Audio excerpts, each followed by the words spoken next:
Con mi idea de visitar el campo de batalla de las Termópilas y con la idea de María de ir a una fiesta bastante particular de un pueblito de Tesalia, decidimos armar este viaje de 2 noches desde Atenas que tuvo todos los ingredientes perfectos para un viaje por Grecia en invierno, con mucha historia y mucha diversión.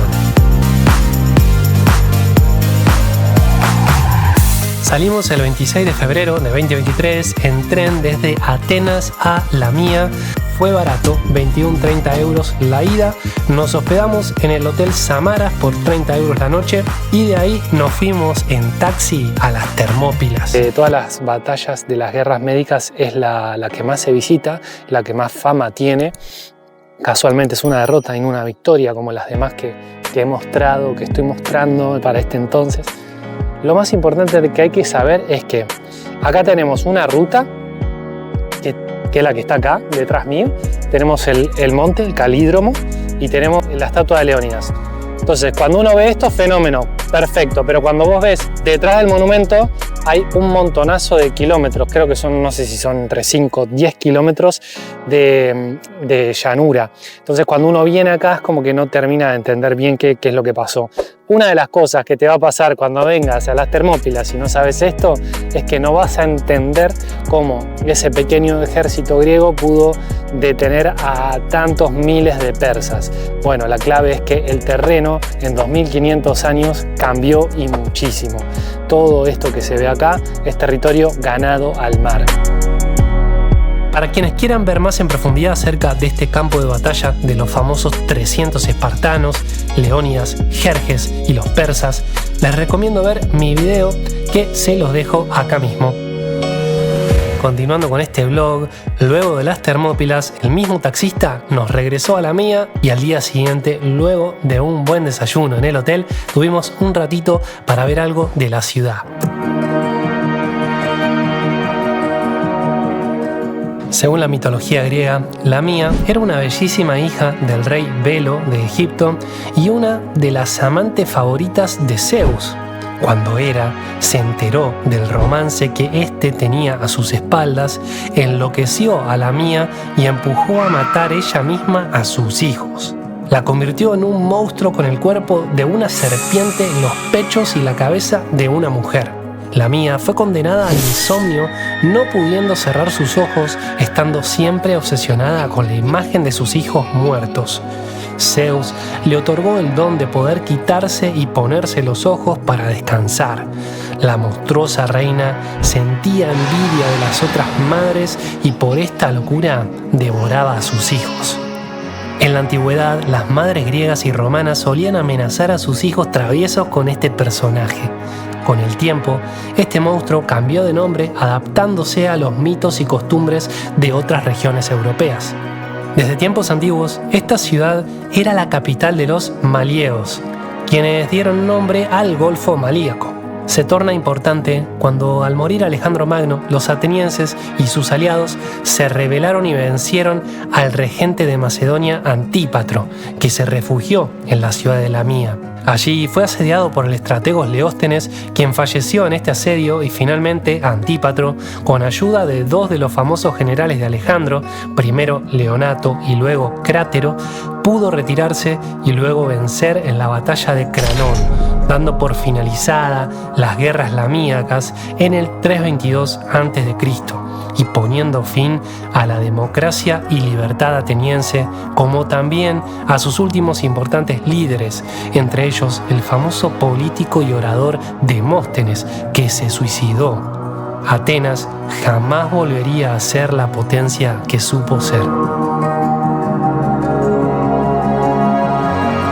Lamia prosperó en el siglo III a.C.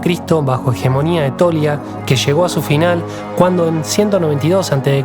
se sometió voluntariamente al rey seleucida Antíoco III y al año siguiente fue asediada por Filipo V de Macedonia y los romanos. Estos últimos, bajo el mando de Manio Acilio Glabrión, derrotaron a Antíoco en la batalla de las Termópilas en 191 a.C. Sí, otra batalla más en el mismo lugar donde sucedió la de Leónidas y sus 300 espartanos. Y lo más curioso es que utilizó la misma táctica de Jerjes, rodeando a los seleucidas y sus aliados por el paso de las montañas, atacando por dos frentes. El general romano había estudiado ya esta famosa batalla. Dicen que el mismo Antíoco fue golpeado en la boca por una piedra y perdió algunos dientes, sufriendo una derrota aplastante de casi todo su ejército de 10.000 hombres, y pudo escapar embarcándose en Eubea hacia Éfeso. De esta forma, las regiones griegas aliadas se entregaron a los romanos. Ya en la Edad Media, la ciudad comenzó a sufrir cambios de nombres. Durante el Imperio Bizantino fue Situni, el Situn en la época de la ocupación franca, el Cito durante la breve ocupación aragonesa, Isdin durante la ocupación otomana. Más tarde, con la liberación de Grecia, fue renombrada como Lamia otra vez.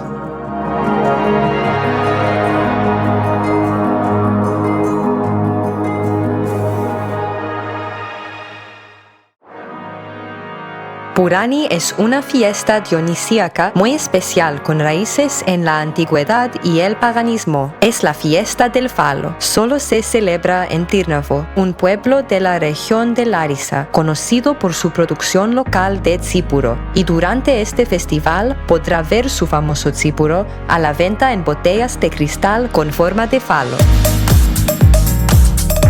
También podrá ver todo tipo de decoraciones con forma de pene, comida con forma de pene, gente vestida con disfraces y máscara y un montón de juegos humorísticos, bromas descaradas y exhibiciones basadas en el pene.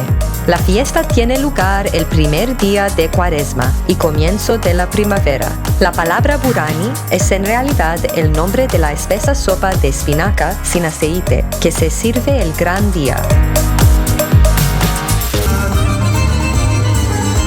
Las celebraciones comienzan con la preparación de la sopa Purani al aire libre en un gran caldero, donde aparecen los gigantescos títeres con forma de falo para molestar el que revuelve la sopa. Cuando la sopa está lista, se invita a todo el mundo a disfrutar de un plato y la fiesta continúa.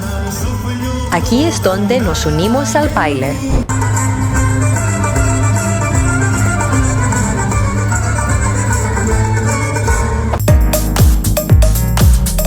No se sabe con exactitud cuándo comenzó la fiesta, pero sabemos que se celebraba en primavera en honor de Dioniso, el dios griego del vino, el placer y, sobre todo, la fertilidad. El falo era un símbolo del renacimiento, de la naturaleza, de la fertilidad de la tierra y de los seres vivos.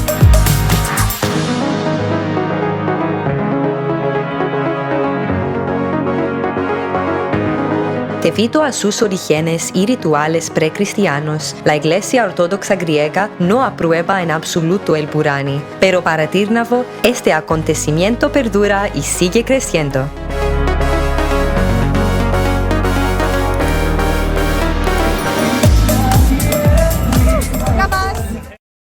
Ya de vuelta en Larisa, dedicamos todo el día a recorrer sus principales lugares y se los muestro mientras repasamos lo más destacado de su historia.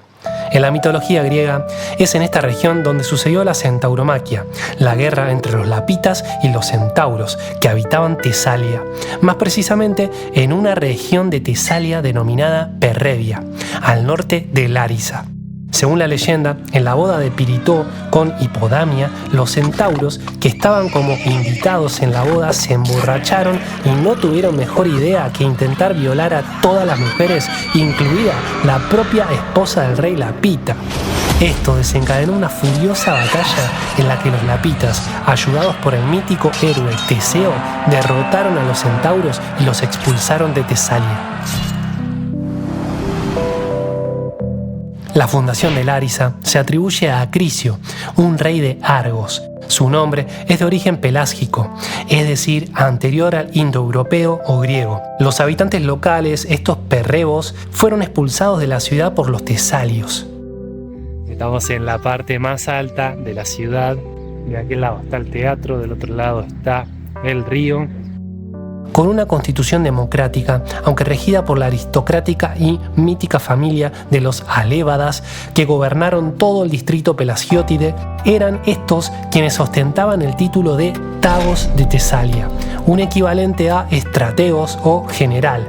Los Alévadas rivalizaron con los Escópadas de la ciudad de Cranón, situada a unos 20 kilómetros al sudoeste. Cuando Jerjes I invadió Grecia, los hijos del Tagos Alevas II, que se llamaban Tórax, Eurípilo y Trasidemo, enviaron embajadores al rey persa y se aliaron en secreto, rompiendo la neutralidad.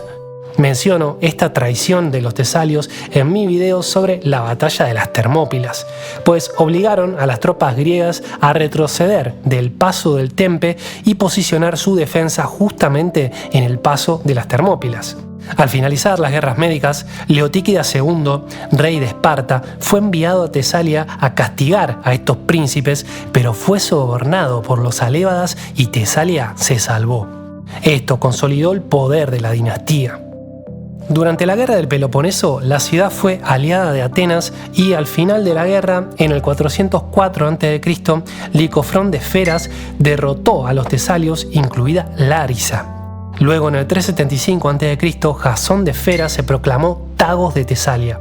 Los Alévadas de Lárisa conspiraron contra el nuevo poder, llamando a Alejandro II de Macedonia, que entró en Lárisa y en Cranón, pero se las quedó para él en el 369 a.C.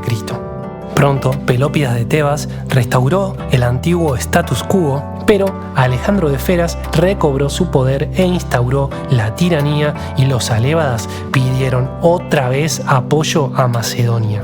Así fue como llegó Filipo II de Macedonia y derrotó a los tiranos de Feras entre el 352 y 345 a.C., restableciendo la libertad de las ciudades, haciendo de los Alévadas sus aliados e incorporando Tesalia como provincia.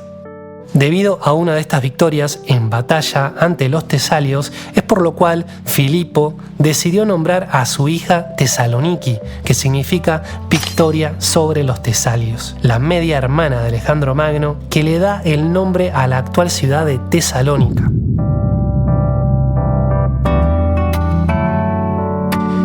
Lárisa es la capital de la región de Tesalia, que se compone de una gran llanura, a diferencia del resto de Grecia, que suele ser un terreno más accidentado.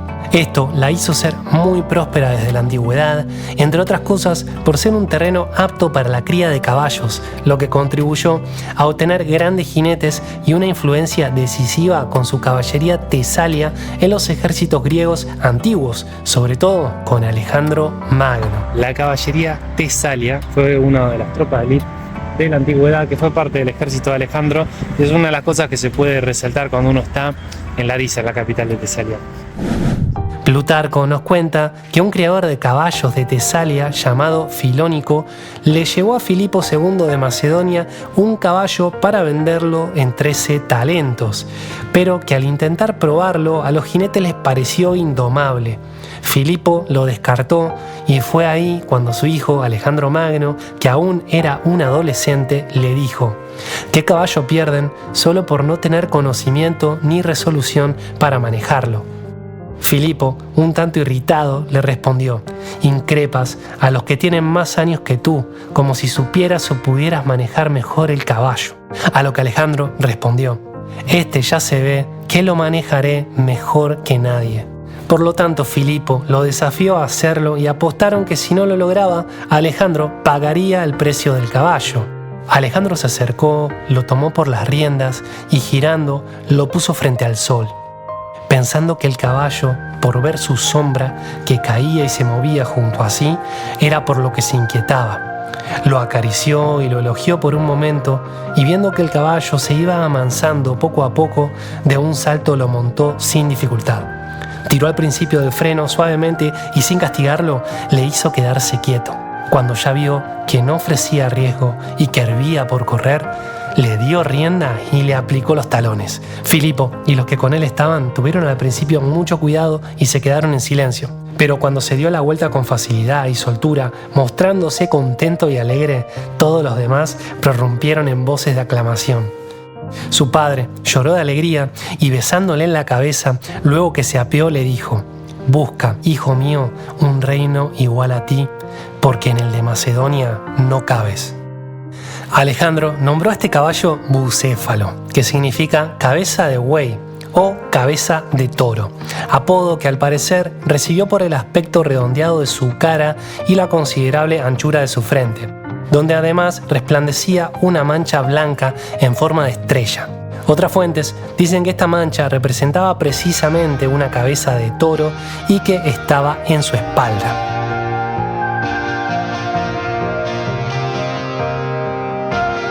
Además, se cuenta que la primer concubina de Alejandro, llamada Campaspe, era oriunda de Lárisa, quien parece ser era una hetaira o modelo de artistas, ya que aparentemente el famoso pintor Apeles habría hecho un gran trabajo pintándola, tanto que Alejandro, sorprendido por su trabajo, decidió concederla como esposa a Apeles, mientras él conservaría la fabulosa obra del pintor.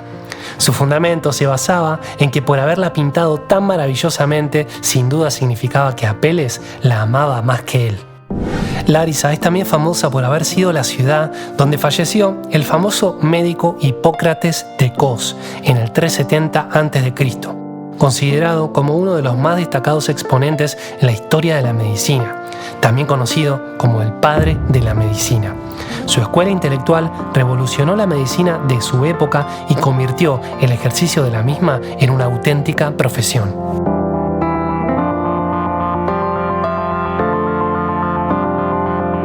El rey Filipo V de Macedonia, en su guerra contra los romanos, la tuvo como una de sus plazas militares principales, pero después de la batalla de Cinocéfalas, en 197 a.C., la tuvo que ceder a Roma. Antíoco III el Seleucida intentó ocupar la ciudad en 191 a.C., pero no lo consiguió y terminó, como contamos más atrás, acerca de la mina. Lárisa fue ciudad romana y mantuvo su importancia bajo el Imperio Romano. En el siglo VI es mencionada como la principal ciudad de Tesalia y era sede de un obispado. Pasó a los otomanos en el siglo XV y se llamó Yenicejer. Fue capital de un bajalato. Durante la Guerra de la Independencia de Grecia fue la residencia de Ursid Payá. En 1881 pasó a Grecia, aunque en 1897 los otomanos la ocuparon temporalmente y un tratado de paz la devolvió a Grecia en 1898.